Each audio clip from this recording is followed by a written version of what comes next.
Hello guys, most welcome. Finally आज हम semester first का most important subject financial accounting का चैप्टर नंबर फर्स्ट स्टार्ट कर रहे हैं। That is introduction to accounting. कि भैया ये जो अकाउंटिंग है इसका पूरा इंट्रोडक्शन एंड कॉन्सेप्ट हम इस चैप्टर के अंदर समझेंगे और पढ़ेंगे। देखो, ये चैप्टर बहुत इंपॉर्टेंट है आने वाले चैप्टर्स के लिए। यानी कि जो चैप्टर नंबर हमारा सेकंड होगा, थर्ड होगा, फोर्थ होगा, फिफ्थ होगा, सिक्स्थ होगा, जितने भी चैप्टर्स होंगे, कहीं ना कहीं उन चैप्टर को समझने में हमारा चैप्टर नंबर फर्स्ट का जो हम कॉन्सेप्ट पढ़ेंगे वो काम आएगा। तो one of the most important chapters for all other chapters. Okay, so चलिए स्टार्ट करते हैं। देखो, ये बोल रहा है कि कोई भी एक बिजनेस होता है। अब आप थोड़ा सा सोच के देखो कि भी किसी भी बिजनेस में आप छोटी मोटी कोई दुकान पे भी जाते हैं, ग्रोसरी शॉप पे भी जाते हैं, तो वहां पर आपने देखा होगा बहुत सारे ट्रांजेक्शन्स होते हैं, लेन देन बहुत सारे होते हैं ना। कुछ खरीद रहा है, कुछ बेच रहा है। अगर बिजनेसमैन के पॉइंट ऑफ व्यू से सोचो, आप देखोगे कि एक बिजनेसमैन जो होता है, एक दुकान वाला जो होता है, वो बहुत सारा सामान खरीद के लाता है। तो ये खरीदना, ये भी एक तरह का ट्रांजैक्शन है, लेन देन है, क्योंकि खरीदा होगा तो पैसे दिए होंगे। उसके बाद में वो उस सामान को बेचता है कस्टमर्स को। तो यहां पर इसी को क्या बोलेंगे, हम ट्रांजैक्शन बोलेंगे। इसके अलावा उसकी जो शॉप है उसका वो रेंट पे करता होगा, वो भी क्या है, ट्रांजैक्शन है। उसने एक लड़का रख रखा है जिसको वो सैलरी देता होगा, दैट इज ऑल्सो ट्रांजेक्शन। उसने इलेक्ट्रिसिटी का जो बिल है वो भर रहा होगा, दैट इज ऑल्सो ट्रांजेक्शन। ऐसे एक बिजनेस के अंदर बहुत सारे ट्रांजेक्शन्स होते हैं, लेन देन होते हैं। हमारी अकाउंटिंग यहीं से स्टार्ट होती है। हमको क्या करना होता है, ऐसे जितने भी ट्रांजैक्शंस होते हैं उनको रिकॉर्ड करना होता है। उसके बाद उनको क्लासिफाई करना होता है। उसके बाद उनकी समरी बनानी होती है, समराइजेशन करना होता है, उनकी रिपोर्ट्स बनानी होती है। और फिर हमारी अकाउंटिंग खत्म होती है। देखो, ये क्यों जरूरी है सर, उन ट्रांजैक्शंस को हम क्यों रिकॉर्ड करें, उनको क्यों क्लासिफाई करें, उनका क्यों समराइजेशन करें, उनकी क्यों रिपोर्ट्स बनाएं, उनके क्यों फाइनल अकाउंट्स बनाएं। बहुत जरूरी है। अगर आप ऐसा नहीं करोगे, यानी कि अगर आप अकाउंटिंग नहीं करोगे, तो कभी भी आपको यह पता नहीं चलेगा कि आपके उस बिजनेस से आपको प्रॉफिट हुआ है या लॉस हुआ है। इसके अलावा आपको आपकी फाइनेंस, उस बिजनेस की फाइनेंशियल पोजीशन, यानी कि जो आर्थिक स्थिति होती है, वो भी कभी पता नहीं लगेगी। आपको कभी यह पता नहीं लगेगा कि भैया कितना कैश गले में पड़ा है, कितना जेब में पड़ा है, कितना बैंक अकाउंट में पड़ा है, और वो जो पड़ा है क्या वो करेक्ट है। करेक्ट कहने का सेंस ये है, कहीं कोई भी चोरी वगैरह ये तो नहीं हुआ है, कोई मिस्टेक, कोई एरर, कोई पैसे गुमे तो नहीं है। ये सब कुछ हिसाब किताब से ही होगा। सो अकाउंटिंग बहुत ज्यादा इंपॉर्टेंट है आपके बिजनेस के लिए, एंड इसके अलावा बहुत सारे और यूजर्स के लिए भी। जो आगे अकाउंटिंग की डेफिनेशन में जो मैं बोल रहा हूं, ये सब लिखा हुआ आपको पढ़ाऊंगा। ये जो मैं आपको अभी समझा रहा हूं, ये सब लिखा हुआ है डेफिनेशन के अंदर। पहले से समझा रहा हूं ताकि जब डेफिनेशन पढ़ाऊं तो आपको आसान लगे। सो अकाउंटिंग एक प्रोसेस है जिसके अंदर हम एक बिजनेस के अंदर होने वाले वो फाइनेंशियल ट्रांजैक्शन। अब देखो, फाइनेंशियल ट्रांजैक्शन इसलिए बोला है मैंने, वो ट्रांजैक्शन जिनको हम मनी में मेजर कर सकते हैं, जिनमें एक फाइनेंशियल कैरेक्टर होता है, उन सारे ट्रांजैक्शंस को, लेन देन को हमें सबसे पहले आइडेंटिफाई करना होता है, पहचानना होता है। उसके बाद उनको मनी में मेजर करना होता है, पैसों में मापना होता है। अब आप बोलोगे सर ठीक है, आपने बोला ऐसे ट्रांजैक्शन जिनमें एक फाइनेंशियल कैरेक्टर हो, जिनको पैसों में, मनी में मेजर किया जा सकता हो, ऐसे ट्रांजैक्शन को आइडेंटिफाई करना होता है, पहचानना होता है। बिल्कुल। तो सर बिजनेस में तो सारे ट्रांजैक्शन ऐसे होते हैं जिनको मनी में मेजर किया जा सकता है, होते हैं, लेकिन नॉन फाइनेंशियल ट्रांजैक्शन भी होते हैं। जैसे मेरे जो एम्प्लॉइज है वो बहुत लॉयल है, हॉनेस्ट है, हार्ड वर्किंग है, मैंने उनकी तारीफ कर दी, अब इसको मनी में मेजर कर सकते नहीं। तो ऐसे ट्रांजेक्शन को हम अकाउंटिंग में इग्नोर करते हैं, that is non financial transaction. उनमें फाइनेंशियल करेक्टर ही नहीं होता, उनको मनी में हो सकता है बहुत वैल्यूएबल हो। एक किसी कंपनी के अंदर अगर जो आपके एम्प्लॉइज हैं या मैनेजर्स हैं या आपके जो ओनर है, वो बहुत ऑनेस्ट है, ईमानदार है, हार्ड वर्किंग है ना, तो बट उनको वो वैल्यूएबल है, बिल्कुल वैल्यूएबल है, हमारे ऑर्गेनाइजेशन उससे आगे बढ़ेगा, लेकिन अकाउंटिंग में हम उनको इग्नोर करते हैं। सो अकाउंटिंग के अंदर ओनली उन्हीं ट्रांजेक्शन्स को हमें आइडेंटिफाई करना होता है जिनमें फाइनेंशियल करेक्टर हो, और उसके बाद उन्हें मनी में मेजर करो। जैसे रेंट पे किया, बिल्कुल इसमें एक फाइनेंशियल करेक्टर है, रेंट कितना है, 10,000 रुपए, ये मनी में मेजर कर लिया। उसके बाद उनको हम लिखते हैं, रिकॉर्ड करते हैं, और उसके बाद उनको हम क्लासिफाई करते हैं। क्लासिफिकेशन का मतलब होता है वर्गीकरण करना। यानी कि जैसे जो एक्सपेंसेस है उनको एक जगह लिखना, जो इनकम है उनको एक जगह लिखना, जो परचेजेस है उनको एक जगह लिखना, जो सेल्स है उनको एक जगह लिखना। राम नाम का जो हमारा कस्टमर है उसको हम उधार गुड्स बेचते हैं, सेल करते हैं, फिर वो हमें धीरे धीरे पैसे देता है, उसका अलग से रिकॉर्ड कर लिया। समझ में आया? तो इसको बोलते हैं क्लासिफिकेशन ऑफ ट्रांजेक्शन्स। बिकॉज एक बिजनेस के अंदर क्लासिफिकेशन क्यों जरूरी है वो समझाता हूं। रिकॉर्डिंग तो जरूरी है, लिखना तो पड़ेगा कि भी रेंट पे किया लिख दिया, सैलरी पे की लिख दी, राम को इतना गुड सेल किया लिख दिया, बैंक से लोन लिया लिख दिया, बिजनेसमैन ने पैसा लगाया लिख दिया। बट लिखते लिखते लिखते उसका आगे क्लासिफिकेशन, रिकॉर्डिंग के बाद क्लासिफिकेशन जरूरी है। क्यों जरूरी है बताता हूं। देखो, एक बिजनेस के अंदर मान लेते हैं एक अच्छा खासा बिजनेस है, एक कोई मॉल टाइप बिजनेस है, उसमें डेली 100 ट्रांजेक्शन होते हैं, रोज 100 ट्रांजेक्शन होते हैं, उसमें परचेज सेल सब मिला करके। ओके, एक दिन के अगर 100 ट्रांजेक्शन है तो 10 दिन के हो गए 1000 ट्रांजेक्शन, महीने को हो गए 3000 ट्रांजेक्शन, 12 महीने की अकाउंटिंग हम करते हैं तो 12 महीने के कितने ट्रांजेक्शन हो गए? 12 को 3000 से मल्टीप्लाई कर दो, 36,000 ट्रांजेक्शन। तो क्या 36,000 ट्रांजेक्शन को हम रिकॉर्ड करेंगे तो हमारी जो बुक होगी वो कितनी भर जाएगी? अब बुक भर गई, हमने रिकॉर्ड भी कर दी है, मान लेते 500 पेज की बुक हो गई, उसमें हमने रिकॉर्डिंग कर ली नोटबुक के अंदर। अब हमें कोई ट्रांजेक्शन देखना है, राम को हमने जो गुड सेल किया वो ट्रांजेक्शन देखना है, तो वो राम को जो गुड सेल किया हो सकता 12 महीने में 50 बार किया होगा। तो अब हमें जा जाके हर मंथ देखना पड़ेगा, अच्छा इस मंथ में अच्छा 10 तारीख को राम को बेचा गुड्स, इसमें 5 तारीख को, इस महीने, तो ढूंढने में कितनी मुश्किल होगी। और ये केवल एक ट्रांजेक्शन की मैंने बात की है, ऐसे कैसे बहुत सारे ट्रांजेक्शन को अगर मैं ढूंढने बैठ जाऊं तो बहुत टाइम वेस्ट होगा।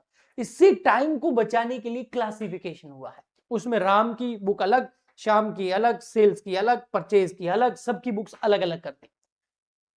तो उसमें क्या है, यहां क्या चाहिए? सेल्स। ओके, सेल्स की बुक ये रही, ओके ओनली 50 पेज की है, 20 पेज की है, फटाफट ये दो, सेल्स डेट को इतनी इतनी हुई। अच्छा सैलरी, हाँ ये रही। तो क्लासिफिकेशन इजी करता है हमारे काम को, और उसके बाद में होता है समराइजेशन, जिसको हम फाइनल अकाउंट बनाना भी बोलते हैं। कि भैया फाइनेंशियल ट्रांजैक्शन को आइडेंटिफाई कर लिया, जिनमें फाइनेंशियल करेक्टर हो उसको पैसों में माप लिया, फिर रिकॉर्ड कर लिया, फिर क्लासिफिकेशन कर लिया, अब एक रिपोर्ट बनाएंगे भैया। एक बैंक है, बैंक के पास में आप बिजनेसमैन हो, आपको लोन लेना है बैंक से, तो बैंक आपसे आपका रिकॉर्डिंग नहीं मांगेगा, सारे ट्रांजैक्शन रिकॉर्ड की हुई बुक नहीं मांगेगा, क्लासिफिकेशन भी नहीं मांगेगा, वो मांगेगा भैया आप रिपोर्ट बताओ, यानी कि इन सबकी समरी बताओ मुझे, मैं इन सबको कब चेक करूंगा। That is summarization. उससे हमें जितने भी हमारे जो ट्रांजैक्शन हमने रिकॉर्ड किया उसके बाद क्लासिफिकेशन किया, उन क्लासिफिकेशन के सारे बैलेंसेस से हमारा trial balance, trading account, PNL account and balance sheet, जिसको हम समराइजेशन या रिपोर्ट बोलते हैं, वो बन जाती है। और वो 2-3 पेज की होती है, जिसको बैंक आराम से देख सकता है, अच्छा ठीक है ठीक है, ओके ठीक है, तुमको लोन देते हैं, नहीं नहीं तुमको लोन नहीं देंगे। ये फाइनेंशियल स्टेटमेंट, जिसको आप अकाउंटिंग इंफॉर्मेशन बोल सकते हो, अकाउंटिंग रिपोर्ट बोल सकते हो, समराइजेशन बोल सकते हो, फाइनल अकाउंट बोल सकते हो, फाइनेंशियल स्टेटमेंट बोल सकते हो, या फिर आप आउटपुट बोल सकते हो भैया। इनपुट क्या है? ट्रांजैक्शन। प्रोसेसिंग में क्या होता है? रिकॉर्डिंग और क्लासिफिकेशन। आउटपुट में आपको क्या मिलता है? समराइजेशन, यानी कि अकाउंटिंग रिपोर्ट। तो ये अब वो जो रिपोर्ट आ गई ना, हाँ सर रिपोर्ट आ गई, अभी तक हमको डेफिनेशन समझ में आ गई, आपको याद हो जाएगी भैया, आपको याद करने की जरूरत ही नहीं पड़ेगी। मैं बता रहा हूं, अकाउंटिंग एक प्रोसेस है जिसके अंदर हम फाइनेंशियल ट्रांजैक्शन, जिनमें एक फाइनेंशियल कैरेक्टर हो, उनको आइडेंटिफाई करके मनी में मेजर करते हैं, रिकॉर्ड करते हैं, फिर क्लासिफिकेशन करते हैं, फिर समराइजेशन करते हैं, हमारे सामने रिपोर्ट आ गई। उस रिपोर्ट से हमें प्रॉफिट कितना, लॉस कितना, फाइनेंशियल पोजीशन कितनी, कैश कितना, सब पता चल जाएगा। अब उस रिपोर्ट का क्या करेंगे भैया? कोई भी चीज आउटपुट होता है ना, तो वो किसी न किसी के लिए यूज होता है, कोई ना कोई उसके यूजर्स होते हैं। तो जो अकाउंटिंग की रिपोर्ट है उसके यूजर्स पता है कौन है? दो होते हैं, एक इंटरनल यूजर, एक एक्सटर्नल यूजर। इंटरनल यूजर यानी कि बिजनेस के अंदर के लोग, जिसमें बिजनेसमैन, वो उसको यूज करता है। क्यों? वो देखना चाहता है कि इस साल प्रॉफिट कितना हुआ, फाइनेंशियल पोजीशन कितनी है, लोन कितना बाकी है, कैश कितना पड़ा है, पिछले साल से कंपेयर करेगा, अपने कंपटीटर से कंपेयर करेगा। और कौन होते हैं? Internal employees. अच्छा इस बार भी लॉस हुआ, पिछली बार भी लॉस हुआ था यार, ये कंपनी तो बंद हो जाएगी आने वाले टाइम में, और सैलरी वैलरी फिर ये पे नहीं कर पाएंगे, इनके पास पैसा है नहीं, दूसरी जॉब ढूंढो, या अच्छा है तो टिके रहेंगे। मैनेजर्स बहुत सारे डिसीजंस ले सकते हैं। तो एक ऑर्गेनाइजेशन के अंदर के जो लोग होते हैं वो भी इनको पढ़ के बहुत सारे निर्णय लेते हैं, डिसीजन लेते हैं। एक्सटर्नल में बहुत सारे हो गए, इन्वेस्टर हो गए, इस बिजनेस में पैसा लगाए कि नहीं लगाए, वो उस रिपोर्ट को देख के डिसीजन लेंगे। बैंक डिसीजन लेगी इसको लोन देना है कि नहीं देना है, जिससे हम जो माल है उधार खरीद के लाते हैं, जो सामान है ना जो उसको हम बेचते हैं, एक दुकानदार बहुत सारा सामान खरीदता है, वो उधार खरीदता है, फिर बेचेगा, फिर पैसे आएंगे, फिर पेमेंट करेगा, तो जिससे हम खरीदते हैं उधार, दैट इज सप्लायर। वो सप्लायर देखेगा भाई इसको उधार दे कि नहीं दे, कितने दिन की उधारी दे, वो उस रिपोर्ट के बेसिस पे निर्णय लेगा। गवर्नमेंट निर्णय लेगी भाई इसने जीएसटी इनकम टैक्स सही से भरा है कि नहीं भरा है। बहुत सारे रिसर्चर होते हैं, वो भी इस है ना रिसर्च करते हैं, कॉम्पिटिटर भी होता है, तो बहुत सारे यूजर्स होते हैं इन रिपोर्टिंग। ओनली ओनर ही इसको इस पर्पज से नहीं करता है कि मेरे को पता करना है, बहुत सारे लोग और भी इंटरेस्टेड होते हैं। ये जो पूरा मैंने प्रोसेस बताया ना, that is accounting. Okay, let's start, और हम करते हैं डेफिनेशन को पढ़ना स्टार्ट, और वो आपको वही मिलेगा जो मैंने बताया। Accounting is the art, accounting एक आर्ट है किस चीज का, रिकॉर्डिंग, क्लासिफाइंग एंड समराइजिंग। किस चीज को रिकॉर्ड करना, उन ट्रांजेक्शन्स को रिकॉर्ड करना, उन ट्रांजैक्शन को रिकॉर्ड करना जिनमें क्या हो, फाइनेंशियल कैरेक्टर हो।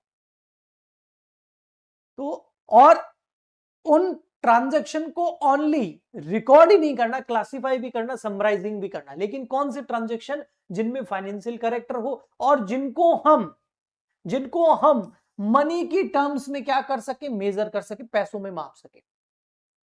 और उसके बाद में जो रिपोर्ट आएगी वो जो उनके यूजर्स है उन तक पहुंचाना। ये जो डेफिनेशन है ये AICPA की है, यानी कि American institute of certified public accountant, मतलब अमेरिका का एक इंस्टीट्यूट है जो अकाउंटेंट को सर्टिफाइड करता है, चार्टर्ड अकाउंटेंट वगैरह को। हमारे इंडिया के अंदर जैसे ICAI है, institute of chartered accountant of India, जो CA का कोर्स भी करवाता है, वो हमारे लिए अकाउंटिंग के बहुत सारे accounting principles, accounting standards issue करता है, जिसके बेसिस पर रूल्स एंड रेगुलेशन, जिसके बेसिस पर हम अकाउंटिंग करते हैं। तो ये अमेरिका का इंस्टीट्यूट है। ओके, उसने ये डेफिनेशन दिया अकाउंटिंग की। सिंपल में देखिए तो भैया देखो, अकाउंटिंग एक प्रोसेस है, इसके अंदर हम क्या करते हैं, बहुत सारे फाइनेंशियल ट्रांजैक्शन जो होते हैं जिनमें फाइनेंशियल कैरेक्टर हो, उनको आइडेंटिफाई करके मनी में मेजर करके रिकॉर्ड करते हैं, फिर क्लासिफाई करते हैं, फिर समराइज करते हैं, फिर एनालाइज करते हैं, फिर कम्युनिकेट करते हैं किस पर, जो उसके इंटरेस्टेड यूजर हो वहां तक। ओके, ये मैं ऑलरेडी बता चुका हूं, तो फटाफट से पढ़ा रहा हूं। सो अकाउंटिंग जो है ना वो क्या बता, एक लैंग्वेज ऑफ बिजनेस है। अगर आपको अकाउंटिंग आते हो ना, तो आप किसी भी बिजनेस के अकाउंटिंग रिपोर्ट्स, फाइनेंशियल स्टेटमेंट को देख करके अच्छे से उसको समझ करके बता सकते हैं कि ये बिजनेस कितना पानी में। ओनली आप बता सकते हैं क्योंकि आपको अकाउंटिंग का नॉलेज है। तो अकाउंटिंग जो है ना वो बिजनेस की एक लैंग्वेज है। अगर अकाउंटिंग आती है तो आप बिजनेस को आराम से समझ सकते हैं। Okay, so accounting is known as the language of business. इसका जो इवोल्यूशन हुआ है वो धीरे धीरे थाउजेंड्स ऑफ ईयर्स में हुआ है। एंशिएंट पीरियड के अंदर लोग जो है बार्टर सिस्टम वगैरह यूज करते थे, पता है। फिर बार्टर सिस्टम में क्या होता था, भाई देखो मेरे पास जो है ना गेहूं थोड़े से ज्यादा उग गए हैं, वो बोल रहा है सामने वाला कि मेरे पास जो है ना फ्रूट्स थोड़े से ज्यादा उग गए, ऐसा कर मैं मेरे एक्सेस वाले गेहूं तेरे को दे देता हूं, तू मेरे के एक्सेस वाले फ्रूट मुझे दे दे। ऐसे बार्टर एक्सचेंज स्टार्ट हुआ था थाउजेंड्स ऑफ ईयर से। बट फिर धीरे धीरे क्या हुआ, मेरे पास गेहूं तो एक्सेस है, लेकिन मुझे ऐसा बंदा ढूंढना पड़ेगा जिसके पास गेहूं कम है और उसके पास वो चीज एक्सेस में है जो मुझे चाहिए। ये मुश्किल था। तो फिर क्या करते थे कि ये ऐसा कर बंदा, भाई तू तेरे पास अभी कोई एक्सेस चीज है, वो बोल रहा मेरे पास नहीं है, चल तेरे पास गेहूं नहीं है ना, हाँ ये गेहूं ले जा, लेकिन इसके बदले में तू अगले साल मुझे ये चीज दे देना। तो फिर धीरे धीरे लिखना स्टार्ट हुआ और वहीं से फिर ट्रांजेक्शन स्टार्ट हुए, ट्रांजेक्शन व्यवहार लेन देन है ना, धीरे धीरे मार्केट्स आने लग गए, तो फिर अकाउंटिंग आगे बढ़ी। ओके, पेपर पे होने लग गई। और फिर इसका सबसे ज्यादा बड़ा जो एवोल्यूशन हुआ वो हुआ 1494 के अंदर। याद रखना डेट, एग्जाम में MCQ आता है। और लुका पेसियोली जो था उसने 1494 के अंदर, जिसको हम फादर ऑफ अकाउंटिंग बोलते हैं लुका पेसियोली को, इसने 1494 के अंदर डबल एंट्री सिस्टम हमारे सामने लाया। और उसके बाद से भैया पूरे वर्ल्ड वाइड वही डबल एंट्री सिस्टम चलता है आज तक, 1494 से लगाकर आज तक। हाँ, रिकॉर्डिंग करने के जो फॉर्मेट्स हैं, मैनर्स हैं, वो चेंजेस हुए हैं, बहुत सारे प्रिंसिपल्स भी आए हैं। जैसे 1494 में डिजिटल पेमेंट था क्या, नहीं, तो उसको भी लाया गया, लेकिन कॉन्सेप्ट वही है, डबल अकाउंटिंग सिस्टम, यानी कि एक ही ट्रांजैक्शन के दो इफेक्ट होते हैं, दोनों को रिकॉर्ड करना होता है। इसी बेसिस पर आज की अकाउंटिंग चलती है। ये एक तरह का इटालियन था और मैथमेटिशियन था। ओके जी। फिर आज के टाइम में कंप्यूटराइज अकाउंटिंग है, इसमें tally, busy, Zoho book, quick book, SAP, ये सारे आपको सॉफ्टवेयर मिल जाएंगे। और भी बहुत सारे सॉफ्टवेयर है जो आपको कंप्यूटर बेस्ड अकाउंटिंग प्रोवाइड करते हैं, जिसमें जो है ये सबसे मेन है। बट इसको करने के लिए भी आपके पास अकाउंटिंग का नॉलेज होना चाहिए, आपको अकाउंटिंग आनी चाहिए, तभी आप इनको अच्छे से कर सकते हैं। मैंने बहुत सारे स्टूडेंट्स देखे हैं जो 11th 12th में या तो आर्ट्स था उनका, या बीए कर लिया उन्होंने, या बीएससी कर लिया उन्होंने, और बिल्कुल मैं रियली बता रहा हूं, और उसके बाद में वो अकाउंटिंग की जॉब ट्राई करते हैं। और जॉब ट्राई कैसे करते हैं, वो क्या करते हैं, टैली का कोर्स कर लेते हैं। भैया उनको कभी समझ में नहीं आएगा, वो गधा मजदूरी हो जाएगी, बस अच्छा ऐसा करना है, ऐसा करना है, ऐसा करना है, क्या हो रहा है उसका प्रोसेस कभी उनको पता नहीं चलता, या चलता है तो बहुत टाइम लगता है। लेकिन अगर आप कॉमर्स स्टूडेंट हैं, आपने अकाउंटिंग बहुत अच्छे से कर रखा है 11th में 12th में, वहां नहीं किया, नो प्रॉब्लम, मैं बैठा हूं आपके लिए, जीरो से अकाउंटिंग कर रहा हूं, इंट्रोडक्शन से। आप बीकॉम कर रहे हैं, बीबीए कर रहे हैं, तो यहां से इंट्रोडक्शन हम कर रहे हैं। ओके, तो ये जो आप अगर सीख लेते हैं, उसके बाद में अकाउंटिंग पूरी सीखने के बाद में अगर आप टैली ये कोई भी सॉफ्टवेयर सीखते हैं, तो वो आपके लिए ज्यादा फायदेमंद होता है। वो आपको समझ आएगा, आपको आपको क्लियरिटी होगी उन चीजों के बारे में, आपको मतलब मजा आएगा उस काम को करने में। ओके, आने वाले टाइम में डिजिटलाइज अकाउंटिंग भी हो रही है, अब सारा का सारा डेटा जो है क्लाउड पे चला गया है, mobile accounting, online banking, integration, e invoicing हो गई है। पहले इनवॉइस बहुत सारे ऐसे आते थे, मेरी जब आर्टिकलशिप चल रही थी किसी सी के अंडर में, तो ऐसे बिल लाके देते थे, ये परचेज की बिल, ये सेल की बिल, अब एक एक बिल को चढ़ाना पड़ता था टैली में।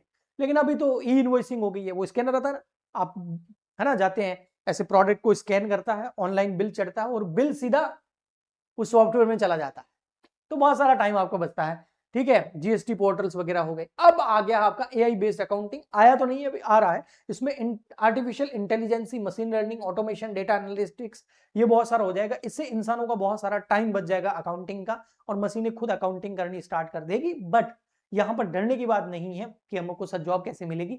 मेन ये है कि यहां पर जो एआई है वो सीख लो, चैट जीपीटी वगैरह का यूज करना सीखो, जो भी आपका गूगल जेमिनी वगैरह है, एआई को सीखो, आप उसको समझो कि वो क्या है।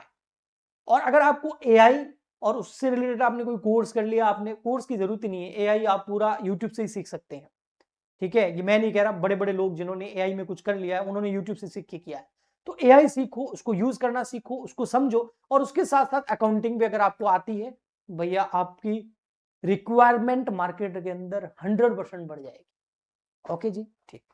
क्योंकि आने वाले टाइम में, अभी तो ऐसा नहीं है, लेकिन आने वाले कुछ समय बाद में ऐसा अकाउंटेंट चाहिए होगा जिसको एआई का भी नॉलेज हो।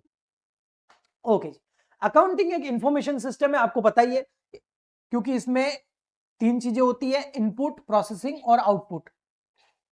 जैसे ना, आलू पड़े हमारे पास, वो इनपुट हो गया, मशीन पड़ी है, उसमें आलू डाले, प्रोसेस हुए, और उसके बदले मशीन ने हमको आउटपुट में चिप्स दे दी, है ना, that is input, processing, output. ऐसे कैसे, अगर अकाउंटिंग जो है उसमें भी यही प्रोसेस चलता है। इनपुट का मतलब हो गया आपके ट्रांजेक्शन्स, कौन से ट्रांजेक्शन्स, वो फाइनेंशियल ट्रांजेक्शन जिनमें एक फाइनेंशियल कैरेक्टर हो, जिनको मनी में मेजर किया जा सकता है, वो ट्रांजेक्शन हम अकाउंटिंग में, जैसे टैली में इनपुट करते हैं, और वो आउटपुट में हमें रिपोर्ट दे देता है। ओके, और उस रिपोर्ट के बेसिस पर बहुत सारे लोग जो है वो डिसीजन लेते हैं। ठीक है, इस सिस्टम को बोलते हैं एआईएस, यानी कि अकाउंटिंग इंफॉर्मेशन सिस्टम। ओके, ठीक, ये तीन चीजें मैंने बता दिया आपको। अब बढ़ते हैं हम आगे, और एक लास्ट चीज और है, फीचर्स ऑफ अकाउंटिंग। तो इसमें हमें फाइनेंशियल डेटा कलेक्ट करना पड़ता है, फिर प्रोसेस होता है डेटा, फिर स्टोर होता है, फिर जनरेट होती है रिपोर्ट्स, यानी कि फाइनल, और फिर वो रिपोर्ट्स पढ़ करके बहुत सारे लोग डिसीजन लेते हैं, और इससे कंट्रोल भी होता है। अगर आप अपने बिजनेस की अकाउंटिंग करते हैं ना, तो आपका पूरा कंट्रोल रहेगा, कोई एरर है, मिसयूज हो रहा है पैसों का, फ्रॉड है, मिस्टेक है, वो आपको पता चल जाएगी। सपोर्ट करता है प्लानिंग के अंदर ये। ओके जी, इंपोर्टेंस क्या है अकाउंटिंग इंफॉर्मेशन सिस्टम की, डिसीजन अच्छा लिया जा सकता है, बेटर प्लानिंग की जा सकती है, परफॉर्मेंस इवोल्यूशन होगा, फ्रॉड डिटेक्ट हो जाएगा, कॉस्ट कंट्रोल हो सकती है, बहुत सारे ऐसे खर्चे जो फालतू हो रहे हैं बंद किए जा सकते हैं, लीगल कंप्लाइंसेस, यानी कि जो एक बिजनेस चलाने की जो लॉज हैं वो हम फॉलो कर रहे हैं नहीं कर रहे हैं पता चल जाएगा, टैक्स कैलकुलेशन आराम उससे हो जाती है, इन्वेस्टर का कॉन्फिडेंस बढ़ जाता है अगर उनको हम अकाउंटिंग रिपोर्ट देते हैं तो। ठीक है जी, ओके, अच्छे से समझ में आ गया होगा, यस। तो अगला जो हमारा लास्ट पार्ट है वो है आज का, वो है users of financial accounting information. मैं पहले बता चुका हूं, दो तरह के यूजर होते हैं जो उस अकाउंटिंग रिपोर्ट को पढ़ करके बहुत सारे डिसीजन लेते हैं। भाई यूजर तो जैसे ये पेन है, इसका मैं क्या हूँ, यूजर हूं, मैं इसको यूज करता हूँ, है ना। तो ऐसे कैसे अकाउंटिंग रिपोर्ट के भी बहुत सारे यूजर्स हैं जो अकाउंटिंग रिपोर्ट को पढ़ करके डिसीजंस लेते हैं अपने अपने। ये इंटरनल और एक्सटर्नल दो तरह के यूजर होते हैं। इंटरनल यूजर के अंदर आपका ओनर आ गया, प्रोपराइटर आ गया, ओनर प्रोपराइटर, है ना, शेयर होल्डर एक ही बात है। ये कंपनी बिजनेस के मालिक होते हैं। इससे इनको ये पता चलता है रिपोर्ट से कि भाई प्रॉफिट कमा रहे हैं, लॉस कमा रहे हैं, कैपिटल कितनी है, खर्चे कितने बढ़ रहे हैं, इन्वेस्टमेंट हमारा सही है कि नहीं है, ये सब कुछ। मैनेजमेंट जो होते हैं, मैनेजमेंट देखो, ओनर और मैनेजमेंट अलग होता है। बड़ी बड़ी कंपनी जैसे रिलायंस है, उसमें ओनर कौन है, मुकेश अंबानी, बट क्या सारा काम वही करता है? नहीं, उसने अपने नीचे बहुत सारे डायरेक्टर्स, मैनेजर, सीईओ, सीएफओ ये अपॉइंट कर रखे होते हैं। तो इनको भी तो अकाउंटिंग रिपोर्ट चाहिए होती है, उसी बेसिस पर ये प्लानिंग करते हैं आगे की, budgeting, cost controlling, performance evolution, expansion यानी बिजनेस को एक और फैक्ट्री लगानी है कि नहीं लगानी, दूसरे स्टेट में जाना है कि नहीं जाना है, स्टेट से नेशनल, नेशनल से इंटरनेशनल लेवल पर एक्सपांसन करने की, वो सारे डिसीजन लिए जाते हैं। एम्प्लॉइज ये डिसीजन लेता है, भैया कंपनी अच्छा कर रही है तो मैं रहूंगा, नहीं तो मैं छोड़ के किसी और की जगह जाऊं, ठीक है। ये तो इंटरनल यूजर हो गए। एक्सटर्नल यूजर के अंदर इन्वेस्टर आ गए। बहुत सारे ऐसे होते हैं ना, जैसे है ना, बहुत सारे ऐसे यूट्यूबर्स हैं जिन्होंने स्टार्टिंग किया था छोटे लेवल पर, फिर बड़े बड़े इन्वेस्टर आ गए, उनके अकाउंट्स में बहुत सारे पैसे डाल दिए, अब उन्होंने अपना बिजनेस या अपना जो चैनल है उसको बड़ा कर दिया, एप्लीकेशन बना दी, बहुत सारे सिटीज के अंदर वो चले गए। ओके, आप समझ गए होंगे मैं क्या कह रहा हूँ। वो इन्वेस्टर इसी अकाउंटिंग के बेसिस पर फंड करते हैं, ओके, इन्वेस्ट करते हैं। क्रेडिटर वो होते हैं जो सप्लायर होते हैं हमारे, जिनसे हम उधार खरीदते हैं। अगर वो फाइनेंशियल अकाउंटिंग जो है हमारी, जो रिपोर्ट है, उसको देख के वो डिसीजन लेते हैं उधार देना है या नहीं देना है और कितने महीने तक देना है। ओके, बैंक्स और फाइनेंशियल इंस्टीट्यूशन उन अकाउंटिंग रिपोर्ट्स को देखकर ही डिसीजन लेते हैं कि भैया लोन देना है कि नहीं देना है इस बिजनेस को। गवर्नमेंट जो है वो income tax, GST, company law, economic planning, statistical analysis के लिए इन अकाउंटिंग रिपोर्ट्स का यूज करती है। कस्टमर्स जो होता है वो भी यूज करता है, बिल्कुल यूज करता है। मैं आपको एक एग्जांपल बता रहा हूं। फॉर एग्जांपल के लिए आपको एक बाइक खरीदनी है या आपको एक 4 व्हीलर खरीदनी है, कार खरीदनी है। क्या आप ऐसी कंपनी की कार खरीदेंगे जो लग रहा है कि उसकी कारें ज्यादा बिक नहीं रही है और वो अपना बिजनेस जल्दी बंद कर देगी, या बाहर की है तो इंडिया में बंद कर देगी? आप खरीदोगे? नहीं खरीदोगे, क्योंकि आपको आफ्टर सेल सर्विस चाहिए। तो आपको कैसे पता चलेगा कि उस कंपनी का बिजनेस चल रहा है कि नहीं चल रहा है, उसकी गाड़ियां बिक रही है कि नहीं बिक रही है, हर साल इंप्रूवमेंट हो रहा है या डिक्लाइन हो रहा है? तो वो उसकी अकाउंटिंग इंफॉर्मेशन से पता चलेगा। अकाउंटिंग रिपोर्ट पढ़ो। सर कहां से पढ़े हम इन कंपनियों के अकाउंटिंग रिपोर्ट्स? अरे बेटा, यही तो अकाउंटिंग नॉलेज होना चाहिए। कहां से पढ़े? बहुत आसान। जो भी कंपनी आपके अभी दिमाग में है, उस कंपनी की वेबसाइट पे जाओ, उस कंपनी का नाम लिखो, ऑफिशियल वेबसाइट लिखो, वेबसाइट आ जाएगी, उस पर क्लिक करो। उसके सबसे ऊपर बहुत सारे टैब बने होते हैं। एक टैब बना होता है इन्वेस्टर्स का, उस पर क्लिक करो। वहां पर फाइनेंशियल स्टेटमेंट नाम से एक टैब दिखेगा, उस पर क्लिक करो। आपको पिछले 5-10 साल की रिपोर्ट मिल जाएगी, क्योंकि ये जरूरी है, कंप्लायंसेस है। लॉ बोलता है भैया आपको सारी की सारी रिपोर्ट पब्लिक करनी है, अपनी वेबसाइट पे डालनी है। आप किसी भी कंपनी की जाके अकाउंटिंग रिपोर्ट पढ़ सकते। तो कस्टमर रिपोर्ट पड़ेगा तब पता चलेगा, अच्छा इसका तो सेल कम हो रहा है, नंबर ऑफ क्वांटिटी भी और अमाउंट भी। इसका मतलब गाड़ियां बिक नहीं रही है भैया, क्या पता हमारे आसपास वाला सर्विस सेंटर ये बंद कर दे, फिर मैं सर्विस कराने कहां जाऊंगा, गाड़ी में कोई प्रॉब्लम आ गई तो फिर कस्टमर ने डिसीजन लिया ना, परचेज करना है या नहीं। यस, ऐसे कैसे? सप्लायर्स मैंने आपको बताया ही है। रिसर्चर्स, है ना, इंडिया की जीडीपी कितनी है ना, वो कैसे पता चलेगा? सारे जो बिजनेसेस हैं उनकी रिपोर्ट को एनालाइज करके ही तो पता लगाया जाता है। इकोनॉमी ऊपर जा रही है कि नीचे जा रही है, इन्फ्लेशन बढ़ रहा है नहीं बढ़ रहा है, इंडस्ट्रियल डेवलपमेंट हो रहा है, मार्केट ट्रेंड्स क्या है। जनरल पब्लिक भी यूज करती है ना, सोसाइटी वगैरह के लिए एनवायरमेंटल प्रोटेक्शन, सीज, कॉर्पोरेट सोशल रेस्पॉन्सिबिलिटी की जो एक्टिविटीज है वो कंपनी ने सही करी है कि नहीं करी है। अपने आप में बहुत अच्छा टॉपिक है, जब आएगा तब हम पढ़ेंगे आगे। ओके, ठीक है। सो ये हो गया हमारा आज का चैप्टर नंबर फर्स्ट का lecture number first. I hope आपको बहुत अच्छे से समझ में आया होगा। फिर भी अगर कोई डाउट है तो नीचे कमेंट करके बताना। अच्छा लग रहा है तो भी कमेंट करना, लाइक जरूर करना, चैनल को फटाफट से सब्सक्राइब कर लो, आपके स्टडी में काम आएगा। एंड इस वीडियो को अपने फ्रेंड्स के साथ जरूर शेयर करें ताकि वो भी अपनी स्टडी को स्टार्ट कर सके। हम मिलते हैं नेक्स्ट लेक्चर में। आज के लिए इतना ही, तब तक के लिए goodbye and thank you.